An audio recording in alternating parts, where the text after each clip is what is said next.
January 18, 2022 meeting to order, maybe a century later. Call the meeting to order.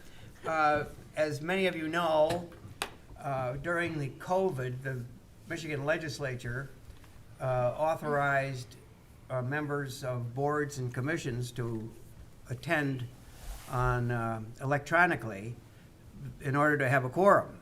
If you can't physically attend without legislative authorization, the meeting couldn't occur. And so the legislature authorized attendance in that manner. And that authorization expired December 31 of 2021.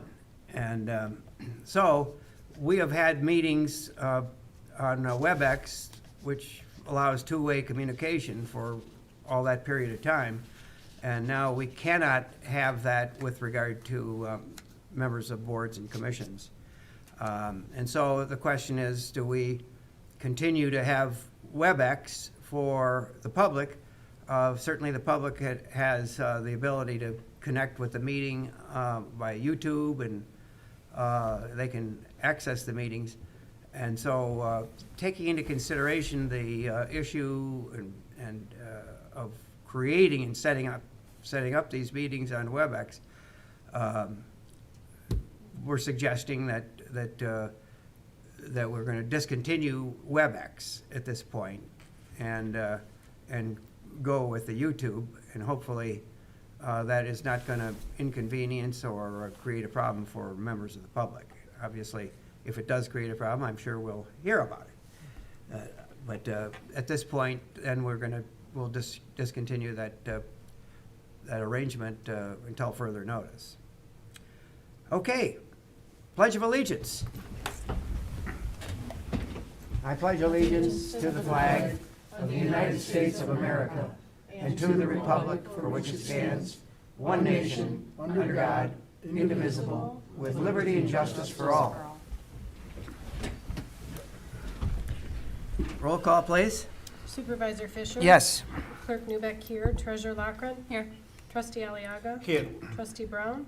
Here. Trustee Nalamothu? Here. And Trustee Ritchie. Here. We have a quorum. Thank you.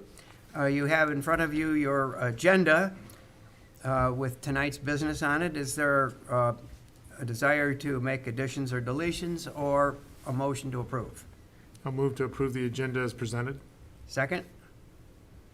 I'll second. Moved and seconded. All in favor? Aye. Any opposed? Okay, we have an agenda.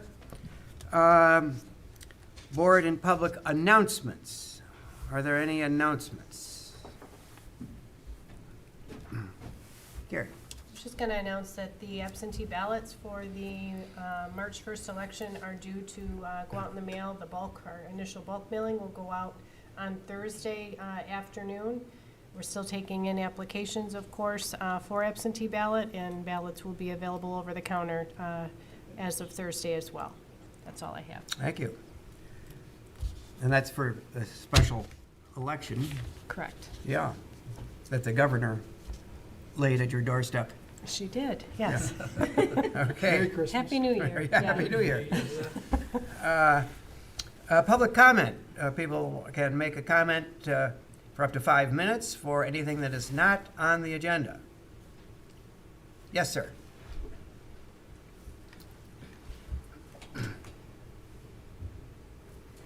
Good evening, Board Good evening. and voters. My name is Mike Harris. I want to take a minute to introduce myself to you and as well as to the voters.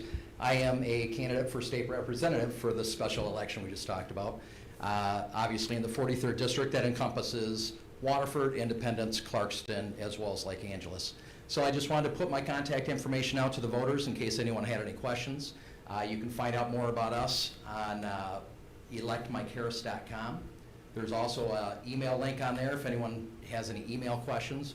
Or please, I feel free to have anyone call or text, and that number is 248-431-6036. Thank you. Mr. Harris, where do you reside? Here in Independence, Okay. Chestnut Hill Drive. Okay, great. So, thank you. Welcome to the fray, huh? Thank you. Yeah. Thank you. Anybody else? I want to check something, but Jose. Actually, yeah. I just want to share good news with everyone. Actually, the Speaker of the House, Michigan Speaker of the House, Jason Wetford, he actually appointed me in the Pontiac Promising Song Authority just last week. That was very, I feel really, obviously, Sure. honored and privileged. to Tell have me this what the appointment. organization is? It's called Pontiac Promising Authority. Oh, okay. Yeah, it's a group, they advocate education in Pontiac in the Great. district to help people in the community to reach higher education. So help several people that are looking for higher education, they need help to be able to reach, to get an associate's or bachelor degree. So the government allocate several funds there to help kids to be able to get more awareness, to actually reach those scholarships, grants, and Yeah. help like that. So Congratulations. thank you. Yeah. Yes. Okay, anybody else? All right, then we're going to move all the way to item K, consent agenda. We've got two items on the consent agenda this evening. One is approval of the minutes from January 4, and the other is approval of January 11 check run in the amount of $502,200.09, and also to ratify the January 7 payroll of $310,469. Is there a motion to approve the consent agenda as presented? So moved. Second. Moved and second, all in favor? Aye. Any opposed? Marvelous. Item M, regular business. And here, members of the public will have an opportunity to address the board for up to 3 minutes, as stated in the agenda. And so, item M1, request to adopt a resolution establishing guidelines for granting poverty exemptions from property taxes under state law. Good evening, Township Board members. Thank you. MCL 2117U has been amended by a Public Act 253 of 2020, which went into place in 2021, which limits the Board of Review to making partial poverty exemptions in the increments of 25, 50, 75, and 100%. So I'm here tonight to have you request that you approve a new resolution, including the paragraph, second to the last paragraph, which addresses those incremental limitations for partial exemptions. They have also standardized the poverty exemption application. So now, instead of each municipality designing their own, everyone in the state is now using the same application, which is a big bonus to all of us having to review this data for the residents. So that's in the packet also for you to look at. Is everybody okay with this, or understanding I it? have some questions. Yeah. So, in your write-up, it says, actually in the resolution, it says that all qualified parties must produce their information for how much money they earn, right?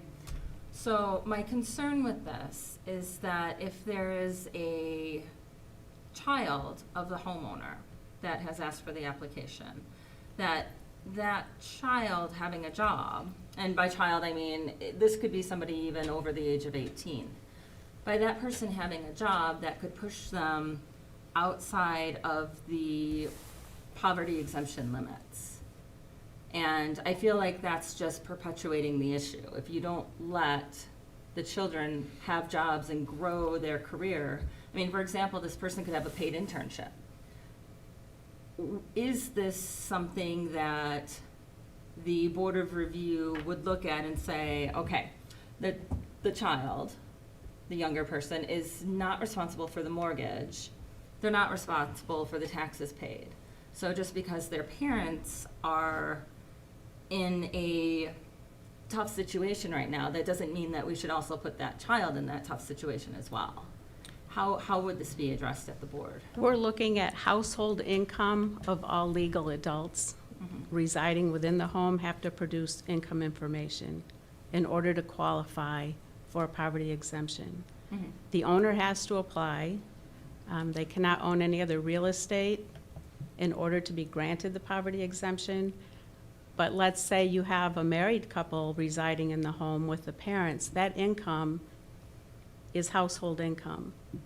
And that has to be factored into whether or not these residents can afford to pay the taxes on this property. Are they poverty stricken or are they not? Okay. So, does a child having a job affect whether or not the Board of Review is going to approve the poverty exemption for? I suppose it could, if you had a minor child that was making a significant amount of money. I suppose it could tip it either way, but that's within the Board of Review's rights to make a determination on that. Okay, and is that something that they're aware of? Oh, yes. They are. Okay. Okay. But the guidelines have to be applied uniformly. They have a little bit of leeway for extenuating circumstances to deviate, but it has to be very well documented as to why they did it and what numbers they used to deviate with. Okay. Ron? I guess I just want to comment on that. In your form, there is like a stepped amount of income. Like the more people that are in the house, the higher the income level is. Right, So- Correct. right, So, yeah, I mean, I it does did try see to, that. it does try to take into effect some of what you were saying. I'm not saying it's perfect or anything, but And that's per person, correct? It's not, It's Or per, it's a per total. number of residents within the house. So one person, you're allowed $28,000 worth of income, two people, $32,000, up to 8 people, $52,800. And I'd also like to point out at this time that we have adopted guidelines about a third higher than the federal poverty income levels. We are using HUD's very low income for Oakland County to Right. address the demographics here. Mhm. So we have boosted that by a third more than many communities. okay. Okay.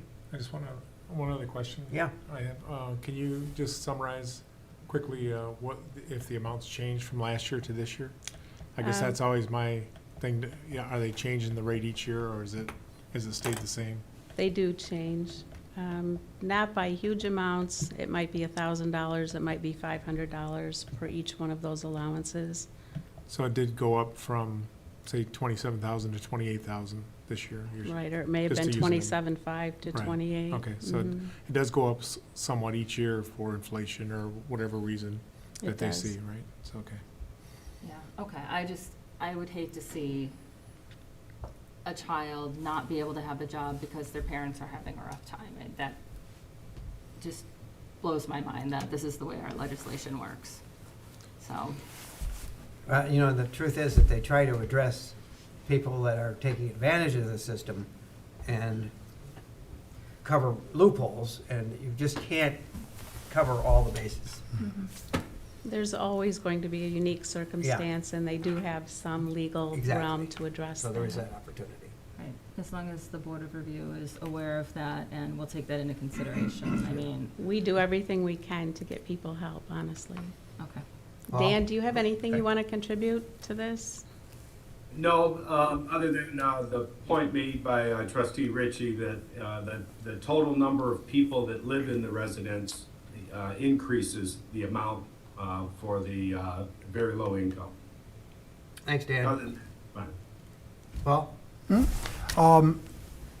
I agree with the treasurer in the desire to try and help folks as well as we can.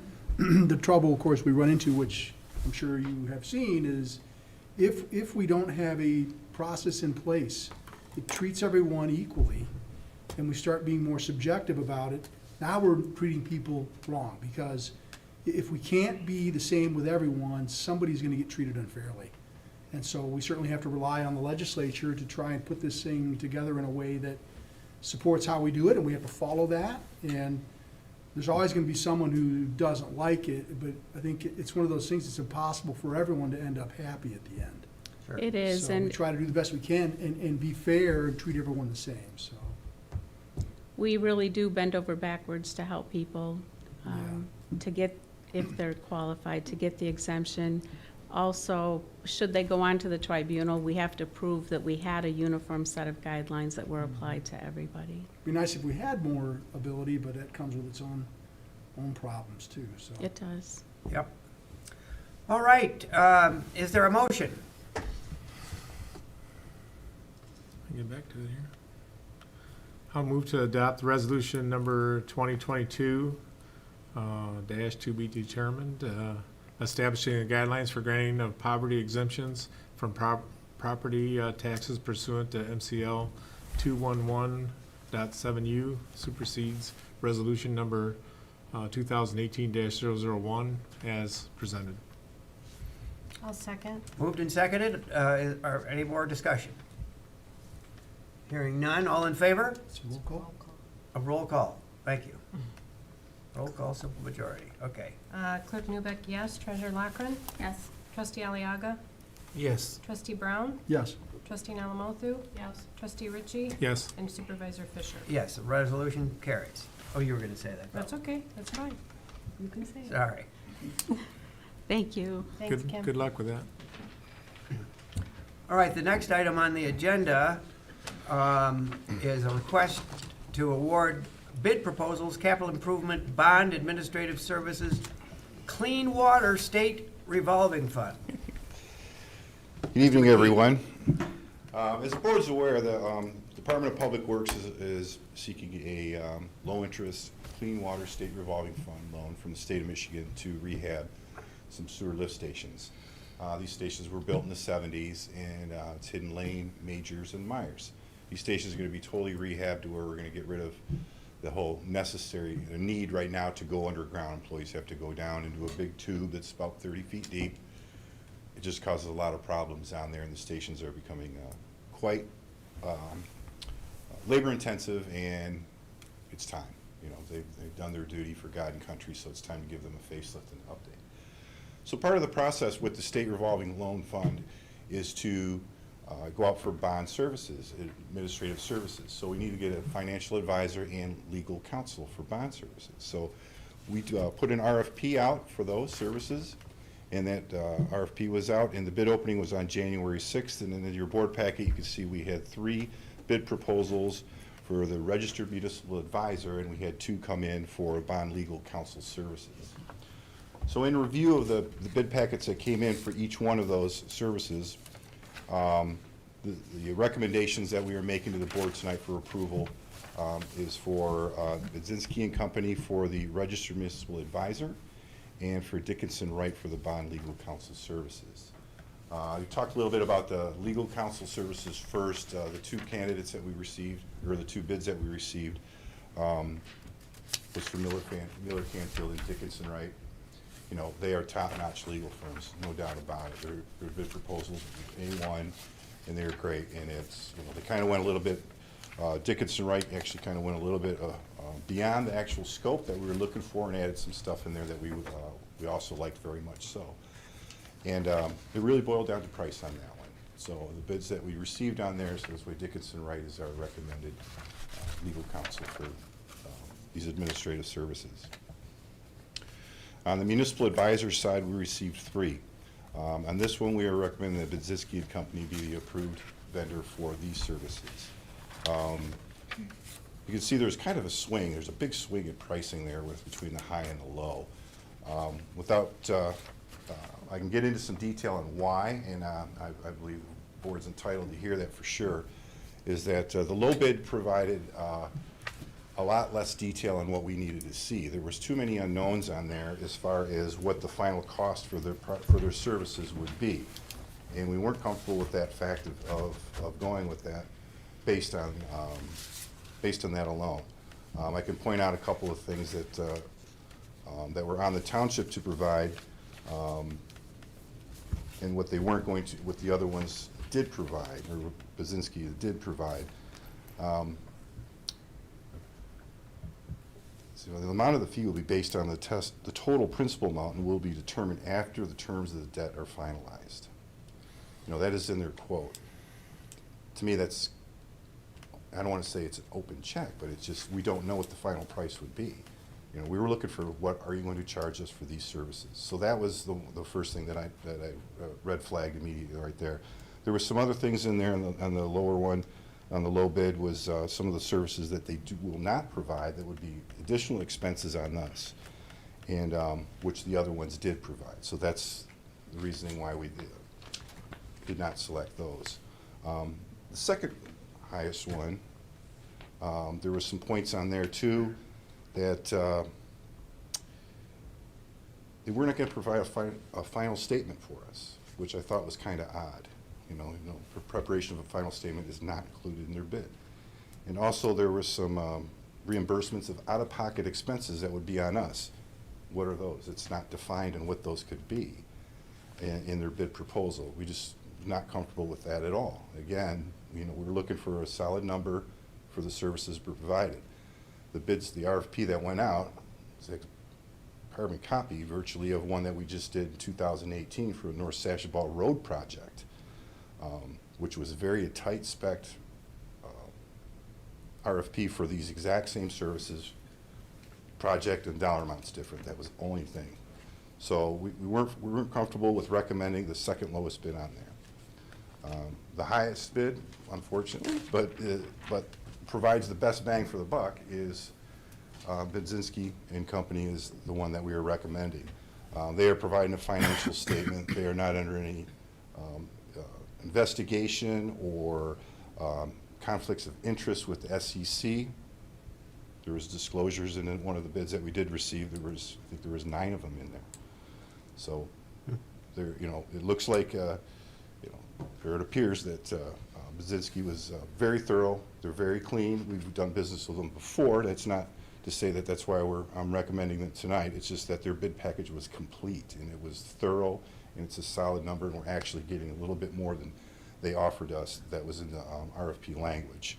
And one of those is a rate, kind of a rate analysis for our benefit, which the other ones did not provide. They threw that in there, and I thought that was outstanding because we are looking at sewer rates in DPW. It's, why not get this done right now? It's a perfect time to do it. And the dollar amount that they broke out on that was very, very reasonable. So for you tonight is to, if there's any other questions, looking to have the bond counsel, Dickinson Wright, be approved, and for the financial advisor to be Budzinski and Company.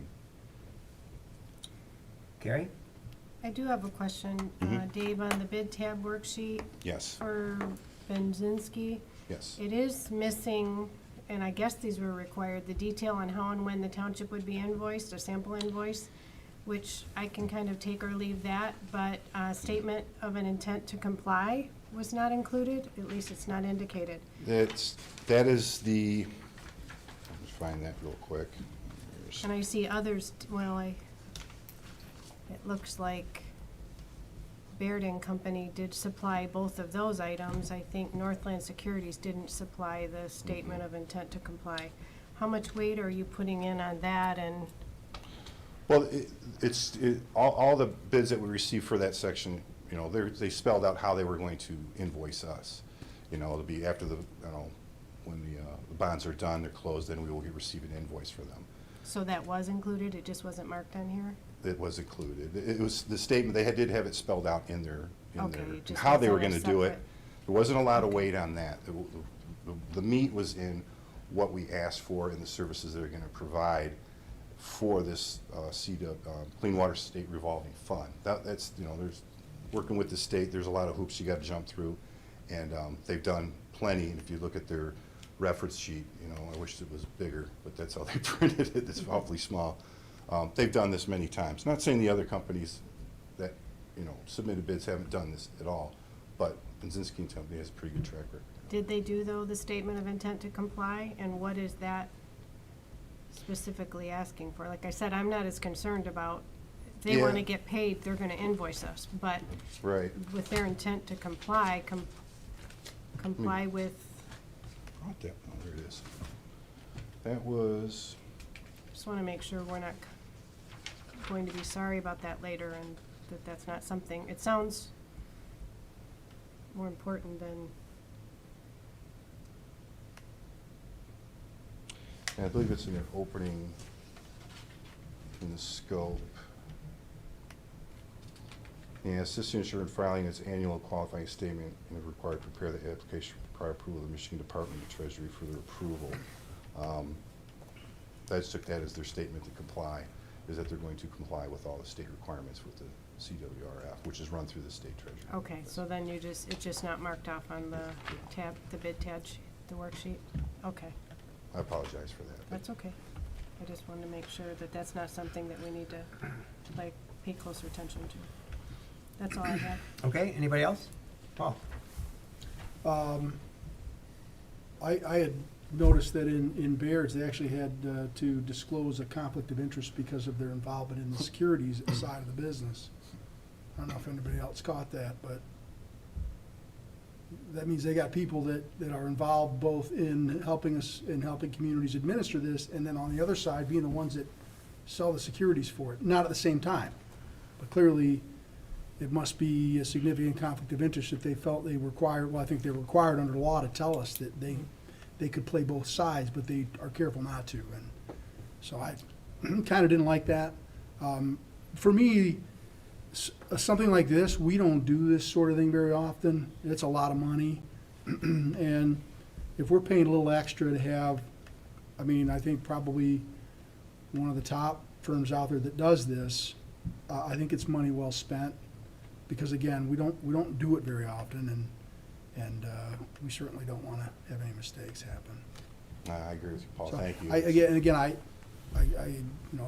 I respect the department's understanding of this stuff, and I looked a little bit. I'm not an expert, but I can tell you from my experience that Benzinski and Dickinson Wright have worked together hundreds of times, so that they'll work well together. Yeah, in the North Sashbell Road project, Dickinson Wright was the bond counsel for that, and then, that was pretty flawless. That ran smoothly. I know when you get into the legal things, Jerry, as you know. Yeah. Dan, you too, and a lot of you have more experience with the legal system than I do, but, you gotta navigate some waters right there, and you gotta know what you're doing, and, my years of experience working with Dickinson Wright, it's been great. It's been really good. Yeah. I missed that part you caught there, Kerry, too. That was a good catch on your part. Anybody else in the audience? Okay, let's bring it back here to the board. Is there further discussion or a pair of motions? I'd just like to make a comment that I appreciate Dave going through, because when I first read the packet, that we're picking the high bidder as opposed to the low bidder. I guess I was hoping there's going to be some explanation, and as usual, you did a good job at trying to explain that. So. I appreciate it. I had some help, and it's important to make sure it's a full disclosure, because, this is Some of the things not you my said, wheelhouse, but, some of the things you said as evidence was your past experience by not, or maybe by trusting some people that don't have everything written in there like you want it to be. So.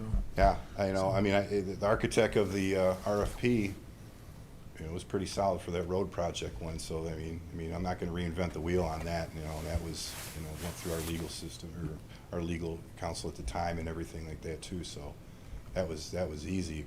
I knew it was going to cover our behinds essentially, and that's the most important. Okay, is there a motion? Two motions, actually. One at a time. One at a time. I'll move to award the bid proposal submitted by Dickinson Wright PLLC of Troy, Michigan for bond counsel services in relation to securing bond financing for Independence Township's fiscal 2022 third quarter Clean Water State Revolving Fund for a do not to exceed amount of $22,500, and direct the supervisor to sign the engagement letter as the authorized representative of the township, subject to the township attorney review of the same. Is there a I'll second? Go ahead. I'll second. Moved and seconded. Any further discussion? Roll call. Treasurer Lockren. Yes. Trustee Aliaga. Yes. Trustee Brown. Yes. Trustee Alamothu. Yes. Trustee Ritchie, Yes. Supervisor Fisher. Yes. And Clerk Newbeck, yes. Motion carried. Okay, now on the recommendation on the award of financial services.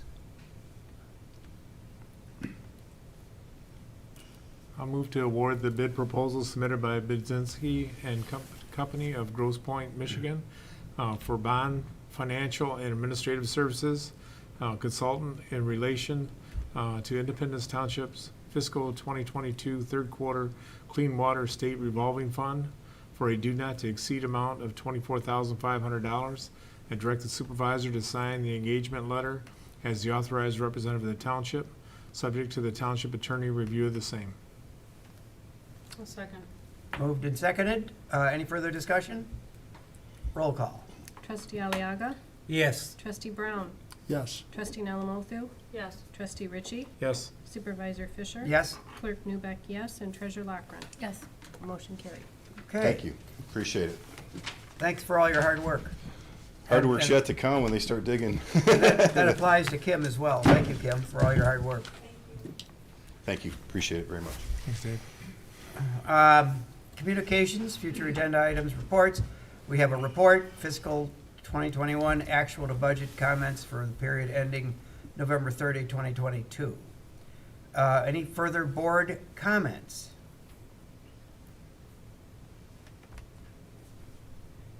Seeing or hearing Oh, none? I have one. Paul? Too tempting, huh? You had brought up the possible changes for the WebEx access, Yes. and I just wondered if that's something we might be able to bring back before the board as an item to discuss. For me, I would have some curiosity about the costs associated. Maybe we can hear the things about the pros and cons. I'm sure there's both. I think a lot of people have gotten used to being able to do that, and I think taking that away deserves, I think, a little bit of discussion before we make that decision, if we can. So I just, out of respect to the folks at home who I might say, well, why take it away? And again, I think there are some reasons that would be for the pro side to take it away and some to not, and for us to go through those might make sense if you could, maybe at the next meeting. So just for clarification purposes, is it the intent of, now, is that in the form of a motion? I don't think it's a motion, but there wasn't a motion to take it away either, and I don't know where that falls. I suppose, Well, we've announced it and you want to reverse it. well, we didn't announce it. I mean, you announced it, but how Yeah. is that a motion? We weren't. That even- wasn't, I'm asking you, are you making a motion now to not do it? I would ask the clerk, is that how we should handle that? Actually, you should ask me. I'm the chair of the meeting. If you want, And if you want to to draw it back, override then me, then you can ask others. if you think it should be a decision by the board, then you can make a motion to. That's what I was to do asking, that, yeah. right. Hey, I'm not trying to have a fight. No, but I just want to be clear. But I'm just saying, if that's what you want, Paul, I guess that, Yeah. I would second that, and, just say we want to put it on the next agenda as an item to discuss and vote on. I think that is how it should be handled. Okay. But you have to make a motion. Okay, I appreciate your guidance. Yeah. I'd like to make a motion that we not eliminate the WebEx public access prior to the board having a chance to understand the reasons behind it, costs associated, the pros and cons, and a chance for the public to possibly want to weigh in on their desire not to have it. Okay, motion is made I'll and second that. motion seconded. Any further discussion? All in favor of the motion? Say aye. Aye. Aye. Any opposed? Okay, so that should be on the agenda for the next meeting. Great. Well, hey, Jerry, Yeah, just apologies for not realizing that your knowledge of how to do this far exceeds Pat Kittle's, because Pat would always look over at the clerk and ask, which is, I just followed fair suit. enough, fair So enough. just so you understand. Sure. Fair enough. Yes, I have a comment, nothing to do with that. But I have been talking during the past 2 weeks with several people that actually I know, and people has been getting these phone calls about student loans or something like that. They're fake people that just call and get your information and later around many people have intimate, given their banking account, all that, and it's very sad that this going on. And just people should be aware that, people from financial aid or people like that don't call them asking for private information or banking account. I actually met a lot of people in the township that have this kind of issues right now, just to bring some awareness, and it should be, I will actually will coordinate to see what people should do. I think maybe I guess I should contact the sheriff's department to see what is the next step, because I get to know a lot of people having this problem in the township. It seems like they target Independence Township to try to get information and steal identities for several people here, just so you know. Okay, Okay. good point. Valuable for the public. Anything else? No, I don't have more on this. Is there a motion to adjourn? Move to adjourn? Second. Moved and second, all in favor? Aye.